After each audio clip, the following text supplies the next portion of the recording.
Factors affecting photosynthesis. Factors में देखिए Blackman uncle ने हमें बताया कि अगर कोई भी प्रोसेस एक से ज्यादा फैक्टर्स से कंट्रोल होता है तो वो फैक्टर जिसकी कमी है यानी लिमिटिंग फैक्टर डिसाइड करेगा रेट ऑफ दैट प्रोसेस। ठीक है, जैसे फैक्टर्स अफेक्टिंग फोटोसिंथेसिस में एक हो गए एक्सटर्नल, एक हो गए इंटरनल, या फिर उनको प्लांट फैक्टर्स बोलते हैं।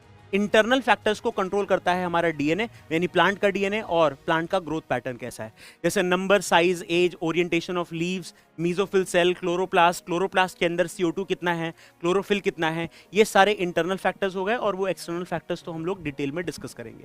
जैसे लाइट, लाइट की इंटेंसिटी, उसकी क्वालिटी, उसका ड्यूरेशन जो है वो डिसाइड करता है फोटोसिंथेसिस कितना होगा। लो लाइट इंटेंसिटी पर लीनियर रिलेशन होगा, यानी जैसे जैसे आप लाइट इंटेंसिटी बढ़ाओगे वैसे वैसे रेट ऑफ फोटोसिंथेसिस क्या होगा, बढ़ेगा। हायर लाइट इंटेंसिटी पर रेट ऑफ फोटोसिंथेसिस क्या हो जाएगा, कांस्टेंट हो जाएगा। क्यों? क्योंकि बाकी फैक्टर्स क्या होने लगेंगे, लिमिटिंग होने लगेंगे, दूसरे फैक्टर्स की कमी होने लगेगी। और इस कंडीशन को हम लोग बोलेंगे लाइट सैचुरेशन। सैचुरेशन कितने पे आता है, फुल सनलाइट का आप 10% लाइट दे दो, वहां पर रेट ऑफ फोटोसिंथेसिस क्या हो जाएगा, कांस्टेंट हो जाएगा। वेरी हाई लाइट इंटेंसिटी पर क्लोरोफिल डैमेज हो जाता है तो ऑब्वियस सी बात है फोटोसिंथेसिस क्या होगा, डिक्लाइन होगा। लाइट की कमी नहीं होती है हमारे पूरे धरती पर, जैसे कुछ एक्सेप्शन है, जैसे कि जंगल हो गए या डीप ओशंस हो गए, वहां पर लाइट की कमी होती है, अदरवाइज लाइट की कमी नहीं होगी।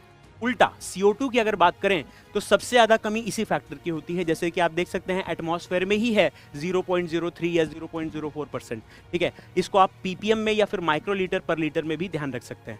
अच्छा, हमने कहा कि एटमॉस्फेयर में कितना है, 300 से 400 ppm CO2 है। अगर हम 400 ppm को बढ़ाएं 500 ppm तक तो रेट ऑफ फोटोसिंथेसिस क्या हो जाता है, बढ़ जाता है।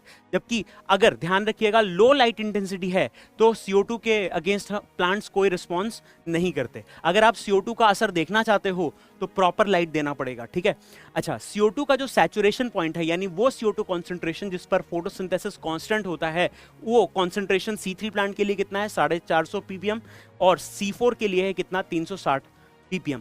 तो आप देख सकते हैं C3 प्लांट्स को CO2 ज्यादा लगता है, C4 को CO2 कम लगता है। ठीक है, करंट जो CO2 कॉन्सेंट्रेशन है यानी 400 ppm, वो C3 प्लांट्स के लिए क्या है, कम है। तो अगर हम लोग किसी बंद जगह में C3 प्लांट्स को ज्यादा CO2 दे दे तो उनकी प्रोडक्टिविटी क्या हो जाती है, बढ़ जाती है। उसको हम लोग बोलते हैं CO2 फर्टिलाइजेशन इफेक्ट। अब इसके बाद टेम्परेचर, टेम्परेचर का देखिए असर आता है एंजाइम्स पर।